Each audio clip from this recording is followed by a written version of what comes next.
முருகனுக்கு, ஞானவேல் முருகனுக்கு. இப்ப ஹைலைட் என்ன தெரியுமா? திருப்புறங்குன்றம் முருகனுக்கு. மாவட்ட தலைவர், தென்காசியினுடைய ஆற்றல் மிகு தலைவர்,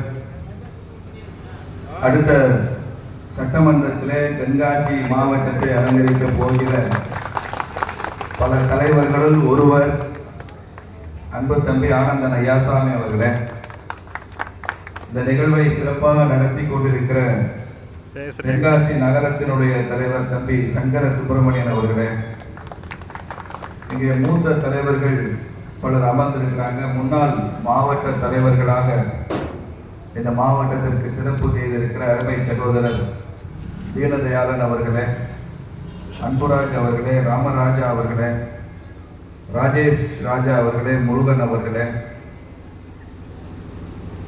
பொதுச் செயலாளராக இருந்து இந்த மாவட்டத்திற்கு வழிகாட்டி கொண்டிருக்கிற தம்பி பாலகுருநாதன் அவர்களே, அருள் செல்வன் அவர்களே, பால சீனிவாசன் அவர்களே, மாவட்டத்தினுடைய பொருளாளர் கோதை மாரியப்பன் அவர்களே, முத்துக்குமார், மந்திரமூர்த்தி, செந்தூர் பாண்டியன், அப்புறம் நகரத்தில் நிறைய பேர் பட்டியல் இருக்குது. குணசீலா, கருப்பசாமி, சேகர், முத்து செல்வம், ராஜ்குமார், நாகராஜு, புத்தாலிங்கம், முத்துசாமி, வெங்கடாச்சலம், ராஜ்குமார், கருப்பசாமி, மாரியப்பன், சுதர்சன், வெங்கடாச்சலம், நாராயணன், முருகன், மகேஸ்வரி, ராஜகோபால், இன்னும் நிறைய பேர் இருந்தா கூட காலம் கருதி எல்லோரு பேரையும் சொல்லியதாக நினைத்து அன்பு தம்பிகள், தங்கைகள், சகோதர சகோதரிகள், பெரியோர்கள், காவல்துறை நண்பர்கள், ஊடக நண்பர்கள், ஆங்காங்கே ஒளிந்து கொண்டு கேட்டுக்கொண்டிருக்கும் திமுக நண்பர்கள்,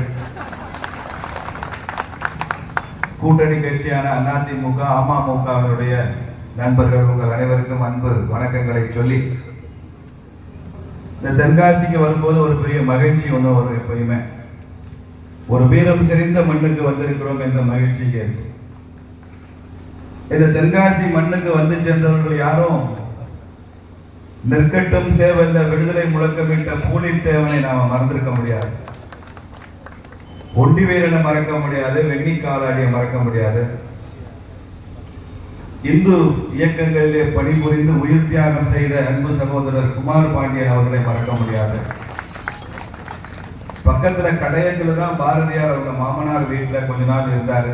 பாரதியார் வந்து அவர் காலடிப்பட்ட திருத்தலம் இந்த தென்காசி மாவட்டம். இப்படி சொல்லிக்கொண்டே போகலாம். அவருடைய உச்சத்துல செங்கோட்டையை சார்ந்த வாஞ்சிநாதன் பிறந்த மண் தென்காசி மண். அதனால அவ்வளவு சிறப்புகள் இருக்கு. இன்னைக்கு மாற்றுத்திறனாளிகளுக்கான புனரமைப்பு, ரீஹேபிலிட்டேஷன் என்று சொல்கிறோமே, அதற்கு உலகத்திற்கே வழிகாட்டி கொண்டிருக்கிற அமர் சேவா சங்கம் இந்த தென்காசியில தான் இருக்கிறது. ஜோகோ நிறுவனம், உலக புகழ் பெற்ற ஜோகோ நிறுவனம், அதனுடைய தலைமையகம் தென்காசியில தான் இருக்கிறது. ஏதோ ஒரு பெரிய ஐடி நிறுவனம்னா அது சென்னையில் இருக்கணும், பெங்களூர்ல இருக்கணும், ஹைதராபாத்ல இருக்கணும் என்ற நிலைமையெல்லாம் மாறி ஹைதராபாத்துக்கும் பெங்களூருக்கும் சற்றும் குறைந்ததல்ல தென்காசி என்று தென்காசியில ஒரு பெரிய மென்பொருள் நிறுவனம் இருக்கிறது, கம்ப்யூட்டர் நிறுவனம் இருக்குன்னா நீங்க தான் பெருமைப்பட வேண்டியவர்கள் தான். அதனாலதான் பராக்கிரம பாண்டியன் என்கிற மன்னன் காசிக்கு போனா என்ன புண்ணியம் கிடைக்குமோ அது கிடைக்க வேண்டும் என்பதற்காக தென்காசியில கோவில் கட்டினான். காசி தமிழ்ச்சங்கம் நடந்த போது ஐயா மோடி அவர்களுக்கு காசி பற்றி, தமிழர்களுக்கும் காசிக்கும் இருக்கிற உறவு பற்றி எல்லாம் தமிழ்நாட்டிலிருந்து பல பேரிடமும் கருத்து கேட்டாங்க. இப்ப நானும் கூட நிறைய கருத்து அனுப்பிச்சிருந்தேன். இப்ப ஐயா மோடி அவர்கள் சொன்னதா ரொம்ப முக்கியமான ஒரு கருத்து. காசி, நாம இங்க காசி என்று கொண்டாடுவது போல தமிழ்நாட்டிலும் காசியை கொண்டாடுகிறார்கள் என்பதற்கு அடையாளம் அங்கே தென்காசி என்று ஒரு நகரம் இருக்கிறதுன்னு ஐயா மோடி சொன்னாங்க. அதனால தமிழ்நாட்டில் வேற ஊர் பேரு மோடி அவர்கள் வாயில வந்ததோ இல்லையோ, உங்க ஊர் பேர் வந்திருக்கு. தென்காசின்னு நரேந்திர மோடி அவர்களே உச்சரித்த ஒரு பெயர். அந்த ஊரை சார்ந்தவர்கள் நீங்கள் எல்லாம் என்பதனால எனக்கு ரொம்ப மகிழ்ச்சி அடைகின்றேன். நான் இன்னைக்கு வந்தது கட்சி நிர்வாகியினுடைய இந்த விழாவுக்கு தான் வந்தேன். அதனால் ஆனந்தன் ஐயாசாமி அவர்கள் ஃபோன் பண்ணாரு, உங்களை நாங்கள் சாப்பாடு போட்டுட்டு சும்மா விட மாட்டோம், நீங்க ஒரு மணி நேரமாவது பேசாம நீங்க சாப்பிட்டது ஜீரணமாகணும்னா எங்க பொதுக்கூட்டத்தில் எங்க நிர்வாகிகளுக்கு மக்களுக்காக நீங்கள் பேச வேண்டும் என்று அன்பு கட்டளையிட்டார் தம்பி என்பதனால ஒத்துக்கொண்டேன். மிக மகிழ்ச்சியான ஒரு தருணம். நண்பர்களே, நரேந்திர மோடி அவர்கள் ஆட்சி பொறுப்பேற்று 12 ஆண்டுகள் ஆகிப்போச்சு. தமிழ்நாட்டில் ஒரு ஆட்சி நடக்குது, திமுக ஆட்சி. அது எப்படி இருக்கிறது என்பதற்கும், நரேந்திர மோடி அவருடைய ஆட்சி எப்படி இருக்கும் என்பதற்கும், எப்படி இருக்கிறது என்பதற்கும் நாம சில வளர்ச்சி விகிதங்களை, வளர்ச்சி குறியீடுகளை பார்த்தால் போதும். ஒரு ஆட்சி எப்படி இருக்க வேண்டும் என்பதற்கு, ஒரு ஆட்சியாளன் எப்படி மக்கள் மீது அன்போடும் இந்த தேசத்தின் மீது பற்றோடும் இருக்க வேண்டும் என்பதற்கு ஐயா மோடி அவருடைய ஆட்சி ஒரு உதாரணம். திமுக ஆட்சியுமே ஒரு உதாரணம் தான். ஒரு ஆட்சி எப்படி இருக்கக்கூடாது என்பதற்கு திமுக ஆட்சி உதாரணமாக இருக்கு. அதுதான் ஆனந்தன் ஐயாசாமி அவர்கள் பட்டியலிட்டு சொன்னார். இந்தியாவிலேயே அதிகமாக குடிக்கிறவன் இருக்கிற மாநிலம் தமிழ்நாடு தான். அதிகம் பேர் குடிக்கிறான். இந்தியாவிலேயே அதிகமாக கடன் பெற்ற மாநிலம் எது தெரியுமா? தமிழ்நாடு தான்.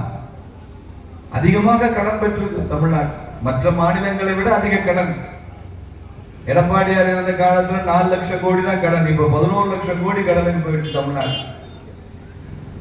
ஏன் இவ்வளவு கடன் வாங்குறாங்க? 1 லட்சம் கோடி 2 லட்சம் கோடி வாங்கி கொண்டிருந்த கடன் இன்னைக்கு 6-7 லட்சம் கோடி அதிகமாயிருக்குன்னு சொன்னா, இந்த கடன் வாங்கின பணத்தை என்ன செய்யறாங்கன்னா கட்டடம் கட்டுறாங்க, ரோடு போடுறாங்க, மக்களுக்கு வளர்ச்சி திட்டங்கள் கொடுக்கிறோம்னு சொல்றாங்க, லேப்டாப் கொடுக்கிறோம் மாணவர்களுக்கு சொல்றாங்க. நீங்க யோசிச்சு பாருங்க, 1 லட்சம் கோடி கடன், அது வளர்ச்சி பணிகளுக்காக செலவழிக்கிறோம்னு திட்டமிட்டா 40% கமிஷன் வச்சுங்க. இப்ப எவ்வளவு கமிஷன் தெரியல, 40 50 தெரியல, பத்திரிகையாளர் தான் கரெக்டா சொல்லணும். 40% கமிஷன்னா 1 லட்சம் கோடி கடன்ல 40% எவ்வளவு ஆச்சு? 40,000 கோடி ஆச்சு. 5 லட்சம் கோடி புதிதாக கடன் வாங்கி இருக்கிறது திமுக அரசாங்கம்னா அவர்கள் செய்த பணியில் எல்லாம் ஒன்னொன்னு 30%, 40%, 50%, 25% பெர்சன்டேஜ் வச்சுக்கிட்டீங்கன்னா எவ்வளவு பணம் ஊழலாக போயிருக்கிறது என்பது நமக்கு தெரியும். நம்மை கடன்காரனாக்கிவிட்டு திமுக காரர்கள் இன்னும் 50 தலைமுறைக்கு சொத்து சேர்த்து வைக்கிறதுக்கு தான் இந்த கடனை வாங்கியிருக்காங்க தவிர தமிழ்நாட்டின் வளர்ச்சிக்கு இவன் வாங்கின கடனுக்கு சம்பந்தமே இல்லை. அவ்வளவு சேர்த்து வச்சிருக்கிறான். இன்னும் 50 தலைமுறை உட்கார்ந்து திங்கலாம் திமுக கார வீட்டுல எல்லாம்.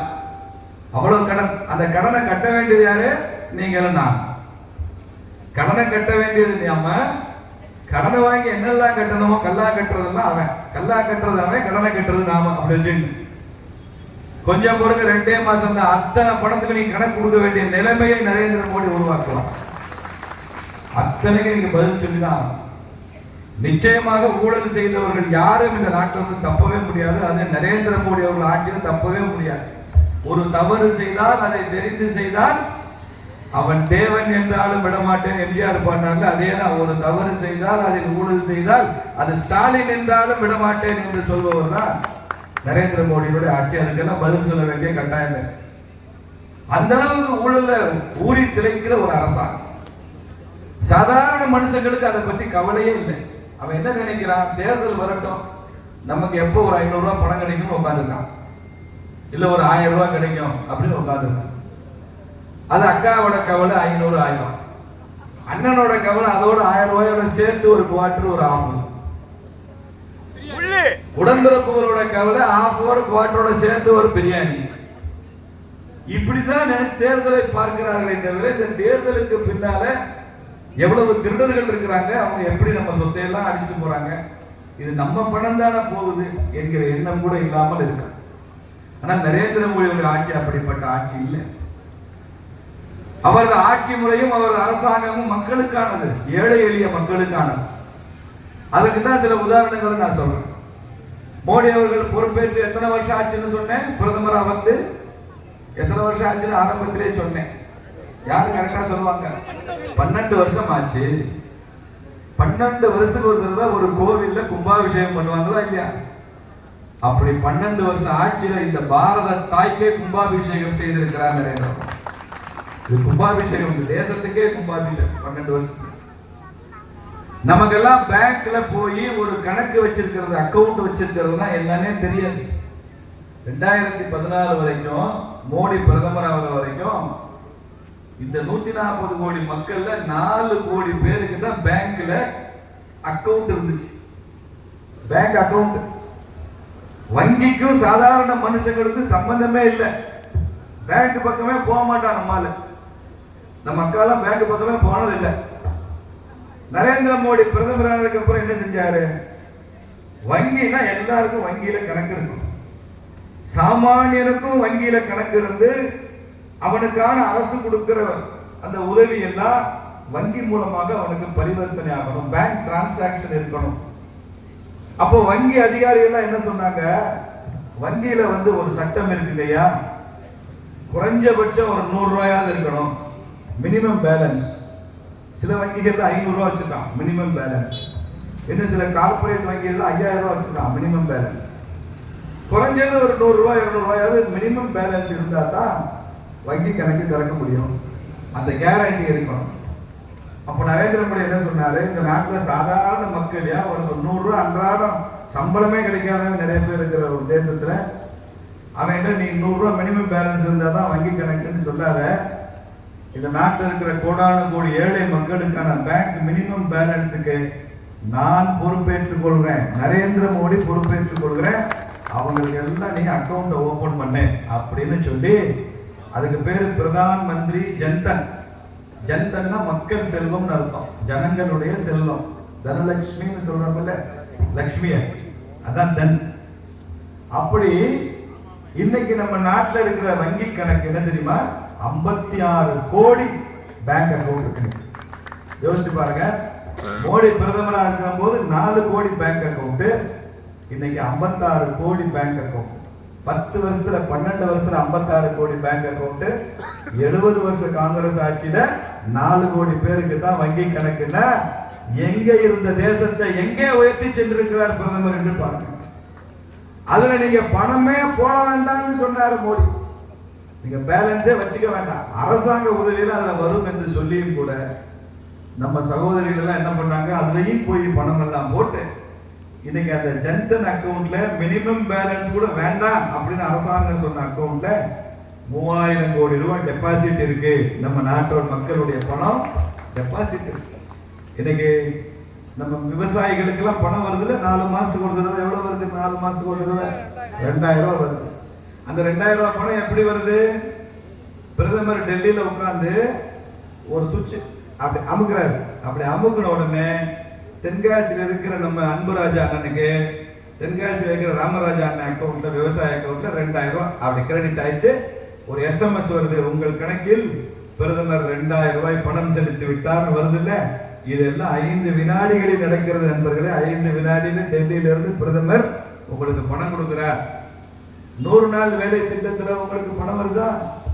இந்த பரதேசி பையெல்லாம் நம்ம பொய் சொல்லி ஏமாத்தி வச்சிருக்கிறான். நரேந்திர மோடி வேலையை குறைச்சிட்டாரு, 100 நாள் வேலை திட்டத்தை குறைச்சிட்டாருன்னு பொய். 100 நாள் வேலை திட்டத்தை 125 நாட்களாக மாற்றி இருக்கிறார் நரேந்திர மோடி. 125 நாள் வேலை செஞ்ச அந்த சம்பள பணம், கூலி பணம் உடனடியாக அந்த வேலை செஞ்சவங்களுக்கு அக்கௌண்ட்ல போகணும்னு இந்த சட்டத்துல வலியுறுத்தி இருக்கிறார் நரேந்திர மோடி. இனிமே அதை யாரும் ஏமாற்ற முடியாது. நம்ம பணம் அது நம்ம பாக்கெட்ல வரும், நம்ம அக்கௌண்ட்ல வரும். இப்படி எல்லா அரசினுடைய உதவி எல்லாம் விவசாயிகளுக்கு வருஷத்துக்கு 6000 ரூபாயா வங்கி கணக்குல வரும். கொரோனா நேரத்தில் ஒவ்வொரு இல்லத்தரசிக்கும் 500 ரூபாய் நிவாரண நிதியா வங்கி கணக்குல வரும். இந்த திராவிட மாடல் அரசாங்கம் மாதிரி பொங்கல் பரிசு தர்றேன், இனாம் தர்றேன், நீங்க ரேஷன் கடைக்கு வா, ரேஷன் கடைக்கு வர சொன்னா ஒரு மனு எழுதி கொடு. நான் சென்னையில ஒரு ரேஷன் கடைக்கு பக்கத்துல நின்று பேசுறேன். அந்த அக்கா மனு எழுதி கொடுத்துருக்கு. அந்த மனுவை கிழிச்சு போட்டான். அந்த அக்கா மறுபடியும் நான் எழுதி கொடுத்தேன் அப்படின்னு கேட்குது. வெள்ள நிவாரண நிதிக்கு இல்ல, உன் மனுவே இல்ல, மறுபடியும் எழுதி கொடு. மறுபடியும் இப்படி மனு எழுதி கொடு, அப்ளிகேஷன் போடுன்னு சொல்லியே பாதி பேருக்கு பணத்தை கொடுக்காம அவங்களும் வெறுத்து போய் இவன் தர்ற 500 1000க்கு எத்தனை தடவை அலைஞ்சு போய் மனு எழுதி கொடுக்கறதுன்னு போனோடனே மிச்ச பணத்தை இவன் வெள்ள நிவாரணம், இவன் இல்ல நிவாரணமா மாறி போகுது. அவ்வளவுதான். இவன் வீட்டுக்கு எடுத்துட்டு போயிடும். ஏன் எல்லாருக்கும் வங்கி கணக்கு இருக்குல்ல? ஸ்டாலின் அரசாங்கம் தமிழ்நாட்டில் இருக்கிற ஒவ்வொரு குடும்பத்துக்கும் நரேந்திர மோடி அவர்கள் துவங்கி வைத்த வங்கி கணக்குல நீங்க என்ன பணம் போடுறீங்களோ, பொங்கல் பரிசோ பொங்கல் இனாமோ நேரடியாக அந்த வங்கி கணக்குல செலுத்த வேண்டியதானே. அப்படித்தானே பண்ணிட்டு இருக்கிறார் நரேந்திர மோடி. மோடி அரசாங்கம் அப்படிதான் நடக்குது. நீங்க பண்ண முடியல. மத்திய அரசு எங்களுக்கு நிதி ஒதுக்கவில்லை. ஸ்டாலின் முழங்குறார். நிதி எவ்வளவு ஒதுக்குறாருன்னு மாவட்ட தலைவர் சொன்னார். தலைவர் கூட கொஞ்சம் குறைச்சிருக்காரு நினைக்கிறேன். 16 லட்சம் கோடி நிதி கொடுத்திருக்கிறார் மாநிலத்துக்கு. தமிழ்நாட்டுக்கு மாத்திரம் 16 லட்சம் கோடி திட்டங்களுக்கு. 3 லட்சம் கோடி மத்திய அரசாங்கம் மாநிலங்களுக்கு பிரிச்சு கொடுக்கிற பணமா 3 லட்சம் கோடி கொடுத்திருக்காங்க. அவ்வளவு வாங்கிட்டு தான் என்ன சொல்றான், எங்களுக்கு நிதி ஒதுக்கீடு இல்லை. தமிழ்நாட்டுக்கு நிதி ஒதுக்கலன்னு இவனுக்கு கோபம் இல்லை, ஒதுக்குறதுல ஒதுக்க முடியாம ஏதோ கோபத்தில் இருக்காங்க. ஒதுக்குறது போதவில்லை, அதனால கூடுதலாக ஒதுக்கினால்தான் கூடுதலாக ஒதுக்க முடியும் அப்படின்னு நினைக்கிறான். அதனால அவங்க பிரச்சனை பண்ணிட்டு இருக்காங்க. அப்போ 4 கோடி வங்கி கணக்கு 56 கோடி ஆச்சு. மோடி ஐயா வரும் வரைக்கும் நம்ம நாட்டுல வறுமை கோட்டுக்கு கீழே இருக்கிறவங்க, வறுமை கோட்டுக்கு கீழே இருக்கிறவங்கன்னா என்ன அர்த்தம், அதுக்கு சில வரையறைகள் வச்சிருக்காங்க. ஒரு நாள் வருமானம் எவ்வளவா இருக்கணும் அப்படின்னு ஒரு வரையறை. ஒரு நாளைக்கு நாம சாப்பிடுற சாப்பாடு 2400 கலோரிக்கு கீழே இருந்தா அது வறுமை கோட்டுக்கு கீழே அப்படின்னு ஒரு கணக்கு இருக்கு. இப்படி பல்வேறு அளவுகோல் வைத்துக் கொண்டு பிபிஎல், பிலோ பாவர்ட்டி, வறுமை கோட்டுக்கு கீழே இருக்கிற குடும்பங்கள் வரையறை செய்யலாம். அப்படி வறுமை கோட்டுக்கு கீழே இருக்கிற நபர்களுடைய எண்ணிக்கை 23%. மோடி வரும்போது 100 பேர் இந்தியர்கள் இருக்காங்கன்னா 23 பேர் வறுமை கோட்டுக்கு கீழே இருக்கிறவன். சரி, இது யார் இதை கண்டுபிடிச்சு சொல்றா? இந்திய அரசாங்கம் சொல்லாது, உலக வங்கி அப்படி சொல்லுது. உலக வங்கிங்கிறது நம்ம நாட்டுக்காரன் செய்யற ஆராய்ச்சி இல்லை, வெளிநாட்டுல இருக்கான் அமெரிக்கால. அவன் கண்டுபிடிச்சு சொல்றான், மோடி வரும்போது 100 பேர்ல 23 பேர் வறுமை கோட்டுக்கு கீழே இருந்தாங்க. இப்ப அதே உலக வங்கி ஒரு அறிக்கை கொடுக்குது. 12 வருஷம் கழிச்சு இன்னைக்கு நரேந்திர மோடி வந்ததுக்கு அப்புறம் அவருடைய ஆட்சியில 100 இந்தியர்கள்ல 9 பேர் தான் வறுமை கோட்டுக்கு கீழே இருக்காங்க அப்படின்னு உலக வங்கி சொல்லுது. 23% வறுமை கோட்டுக்கு கீழே இருந்தது மாதிரி இப்போ 9% தான் வறுமை கோட்டுக்கு கீழே இருக்கு. இதுல பெர்சன்டேஜ்ல பார்த்தா இப்படி தெரியும். ஆனால் 12 வருஷத்துக்கு முன்னால நம்ம மக்கள் தொகை 130 கோடி தான். 130 கோடியில 23%. இப்ப 140 கோடியில 9% பார்க்கும்போது பெர்சன்டேஜையும் கடந்து பல லட்ச கோடி குடும்பங்களை வறுமையிலிருந்து அவர்களை நிவாரணம் அடைய வைத்திருக்கிறார் நரேந்திர மோடி என்பதுதான் மோடி அரசாங்கத்தினுடைய சிறப்பு. அப்போ இன்னும் ஒரு 10 வருஷம் நரேந்திர மோடி ஆட்சி இருந்தா, 10 வருஷம் அதிகம், இன்னொரு 5 வருஷம் இருந்தா இந்தியாவில் வறுமை கோட்டிற்கு கீழே யாருமே இல்லை என்கிற நிலை உருவாகாதா? 12 வருஷம் ஆட்சியிலேயே 23% 9% ஆச்சுன்னா இன்னொரு 5 வருஷத்துல வறுமை கோடே இல்லைன்னு ஆயிடும். எது ஆட்சி, எது நல்லாட்சி என்று புரிந்து கொள்வதற்காக சொல்றேன். அங்கங்க ஒழிஞ்சு கேட்டு இருக்க திமுக காரனுக்கு சேர்த்தாங்க நான் சொன்னேன். புரிஞ்சுக்கோ, தேவையில்லாத மோடியை திட்டாரு, தேவையில்லாத மோடியை விமர்சனம் பண்ணாரு, பிஜேபி காரனை புரிஞ்சுக்காம பேசாரு. நீ ஏதோ கொள்ளை அடிக்கிறதுக்கும் கமிஷன் வாங்குறதுக்கும் வந்து தொலைச்சிட்ட. ஏதோ மக்களும் தெரியாம ஆட்சியை கொடுத்துட்டாங்க. 5 வருஷம் ஆட்சி அவங்ககிட்ட கொடுத்துட்டாங்க. திமுகவுக்குன்னு ஒரு ஜாதக குணம் இருக்கு, ஜாதக சிறப்பு. ஒரு முறை திமுக ஆட்சிக்கு வந்தாங்கன்னா அடுத்த 5 வருஷம் ஆட்சிக்கு வர முடியாது. இது திமுக ஜாதகம் அப்படிதான் இருக்கு. ஒரு தடவை தான் திமுகவுக்கு மக்கள் லேசா மறந்து போய் ஓட்டு போடுவான். அதுக்கப்புறம் அவன் ஆடுற ஆட்டத்தை பார்த்து அட படுவாவி இவனுக்கு போட்டு தொலைச்ச மேடம் அப்படின்ற நினைப்பு வந்ததுக்கு அப்புறம் நிச்சயமாக அடுத்த தேர்தலில் மாற்றி தான் போடுவாங்க. அடுத்த தேர்தலில் அவங்க பிஜேபிக்கும் அதிமுகவுக்கும் தான் வாக்களிக்க போறாங்க. திமுக ஆட்சி ரெடியாரு, பொட்டணம் கட்டி வச்சுக்கோ, வீட்டுக்கு போறதுக்கு தயாராகிறதா மக்கள் சொல்றது தீர்ப்பா இருக்கும். அப்படி வறுமை கோட். இப்ப நீங்க ரோடுல எல்லாம் 2 வீலர்ல போறீங்க, கார்ல போறீங்க, பஸ்ல, ஆட்டோல போறீங்க. நீங்க தமிழ்நாடு பூரா சுற்றுப்பயணம் பண்றவங்க கொஞ்சம் பேர் இருப்பீங்க, கோயில் குளமாவது போவீங்க. இந்த தென்காசி மாவட்டத்துக்குள்ள சுற்றுப்பயணம் பண்றவங்க இருப்பீங்க. உங்களுக்கு தென்காசியில நிறைய 4 வழிச்சாலை இல்லை. பிஜேபி ஆட்சி தமிழ்நாட்டில் வந்தவுடன் தென்காசி மாவட்டம் முழுக்க 4 வழிச்சாலைகள் போடப்படும் என்பதை இந்த கூட்டத்திலிருந்து உறுதிமொழியாவே சொல்ல முடியும். அவ்வளவு 4 வழிச்சாலை கொடுக்க முடியும். இன்னைக்கு தமிழ்நாடு முழுக்க நீங்க ஒரு பைக்லயோ, கார்லயோ, வேன்லயோ போனா எங்கெல்லாம் ரோடு நல்லா இருக்கோ, எங்கெல்லாம் பயணம் ரொம்ப சுகமா இருக்கோ, எங்கெல்லாம் வண்டி பஞ்சர் ஆகாம நல்லா போகுதோ அதெல்லாம் மோடி ஐயா போட்ட ரோடு. நீங்க போகும்போது எங்கெல்லாம் குண்டும் குழியுமா ரோடு இருக்கோ, எங்கெல்லாம் அவங்க வண்டி பஞ்சர் ஆகுதோ, எங்கெல்லாம் டொங்கு டொங்கு டொங்கு டொங்கு டொங்குன்னு கார் போகுதோ அதெல்லாம் நம்ம அண்ணன் ஸ்டாலின் போட்ட ரோடுங்க. ஸ்டாலின் போட்ட ரோடு எப்படி இருக்குன்னு பாருங்க, மோடி ஐயா போட்ட ரோடு எப்படி இருக்குன்னு பாருங்க, கண்ணால பாருங்க. அதெல்லாம் பார்த்துட்டு தான் நான் ஓட்டு போடணும். தென்காசி பொதுமக்கள் தான் சொல்றேன், மோடி ஐயா போட்ட ரோட்டப்பா.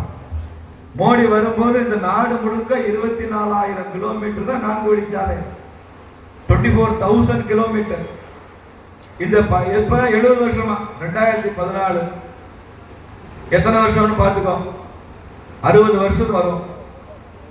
60 வருஷத்துல 24,000 கிலோமீட்டருங்க. 12 வருஷத்துல மோடி வந்ததுக்கு அப்புறம் இன்னைக்கு 38,000 கிலோமீட்டர் ரோடு 4 வழிச்சாலை போட்டிருக்காரு மகாராசன். எங்க இருந்து எங்க போயிருக்கு? 14,000 கிலோமீட்டர் புதுசா ரோடு போட்டிருக்கு. மக்கள்கிட்ட வரிய கூட்டல, அரசாங்கத்துக்கு வருமானம் வேண்டும் என்பதற்காக மக்களை கசக்கி பிழியவில்லை, எல்லாமே செஞ்சிருக்கோம். ஆனா ரோடு போட்டு எப்படி இருக்குன்னு பாருங்க. புதிய விமான நிலையங்கள், புதிய துறைமுகங்கள். இன்னைக்கு ஒரு வெளிநாட்டு பத்திரிகைக்காரன் எழுதுறான், இந்தியாவில் ஒவ்வொரு 5வது இந்தியனுக்கும் ஒண்ணு அவங்கிட்ட பைக் இருக்கு இல்லைன்னா கார் இருக்குன்னு எழுதுறான். பைக் இருக்கு இல்லைன்னா கார். ஒரு நாளைக்கு இந்தியாவில் மாத்திரம் 3 லட்சம் பேர் புதுசா இன்டர்நெட் கனெக்ஷன் வாங்குறான்னு எழுதுறான். 3 லட்சம் பேர் இன்டர்நெட் கனெக்ஷன் புதுசா வாங்குறான் எவ்ரி டே, ஒவ்வொரு நாளும்.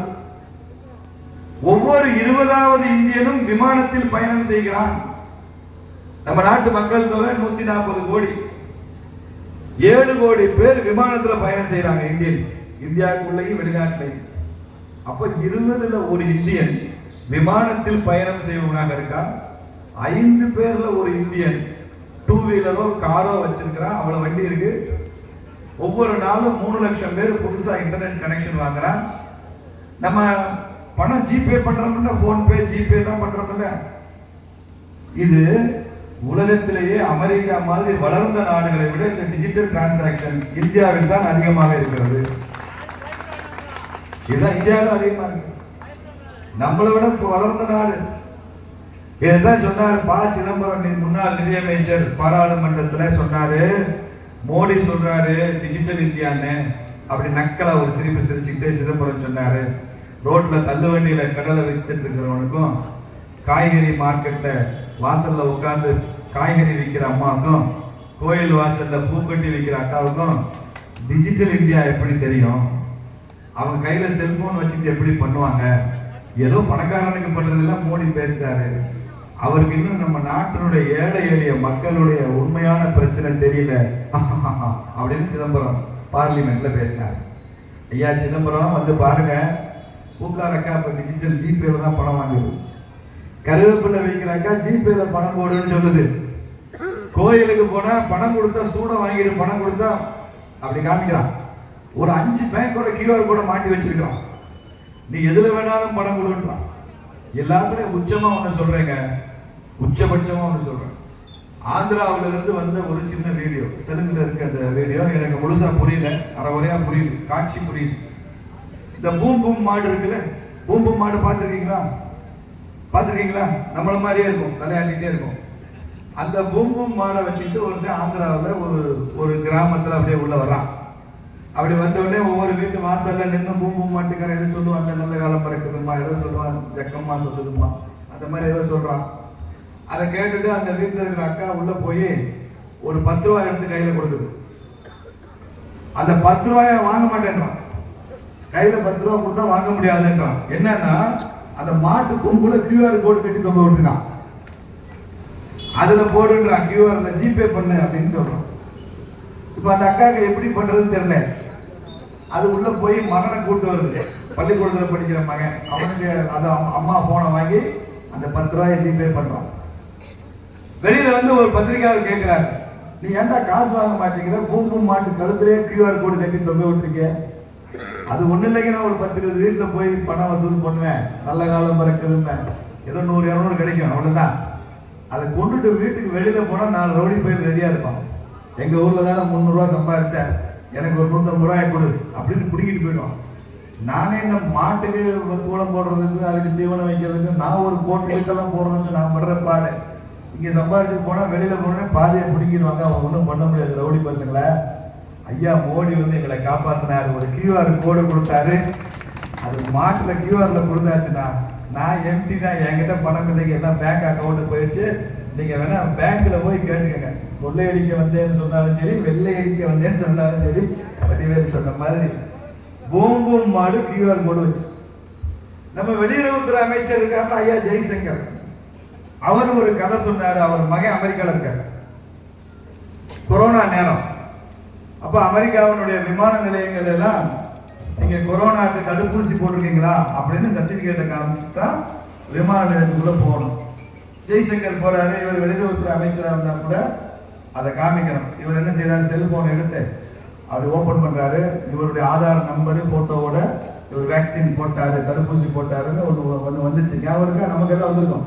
அது நம்ம ஆதார், நம்ம போட்டோ எல்லாம் இருக்கும். வேக்சின் போட்டாச்சு, 1 டோஸ் 2 டோஸ் பூஸ்டர் டோஸ் எல்லாம் போட்டிருக்கோம். அதை அப்படி காமிக்கிறாரு. உள்ள போயிட்டார். அவர் பின்னாலே அவர் மகன் போறான். அவன் அமெரிக்காவில் குடியிருக்கிற அமெரிக்கன் சிட்டிசன், அங்கேயே இருக்கான். அப்பா இந்தியாவில் இருக்காரு, மகன் அமெரிக்காவில் இருக்கான். அவன் என்ன பண்றான், ஹேண்ட்பேக்கை திறக்கிறான். உள்ள இருந்து ஒரு கவர் எடுக்கிறான். அந்த கவரை திறக்கிறான். அதுக்குள்ள ஒரு பார்மசி இவனுக்கு இன்ஜெக்ஷன் போட்டிருக்கிற சர்டிபிகேட் எடுத்து அந்த பேப்பரை காமிக்கிறான். உள்ள போறான்.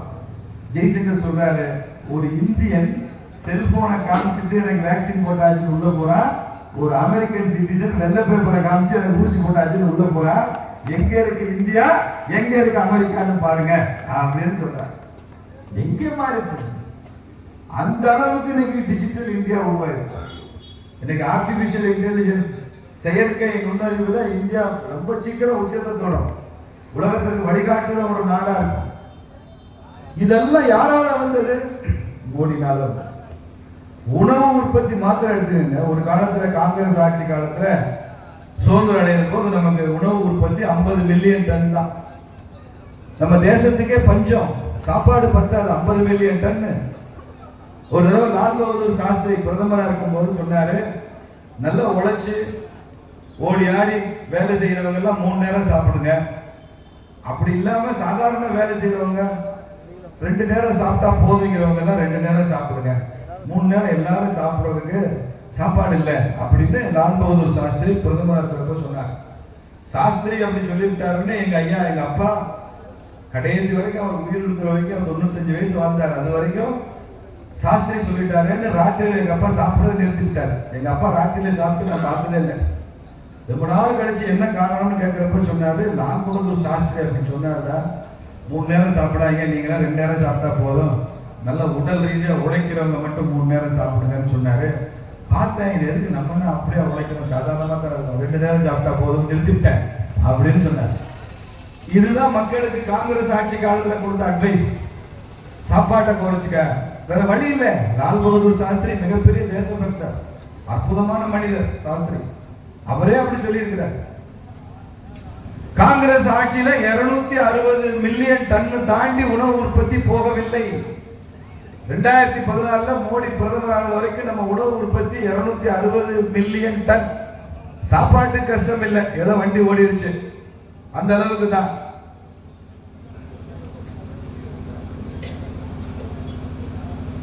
அந்த அளவுக்கு தான்.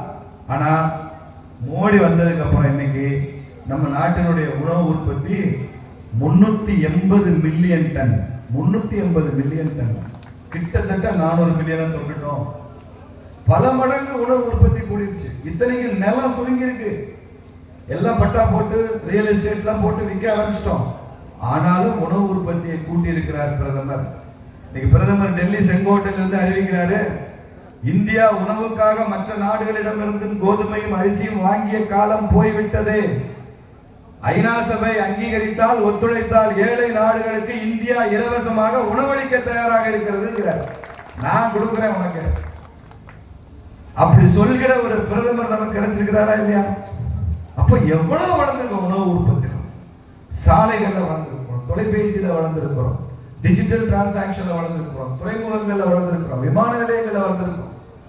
தமிழ்நாட்டுக்கு மாத்திரம் பாருங்க, மோடி அவர்கள் ஆட்சி வந்ததுக்கு அப்புறம் தான் ஒரே நாள்ல 12 மெடிக்கல் காலேஜ், 12 மருத்துவக் கல்லூரிகளை தமிழகத்திற்கு கொடுத்தது நரேந்திர மோடியோட ஆட்சி தான்.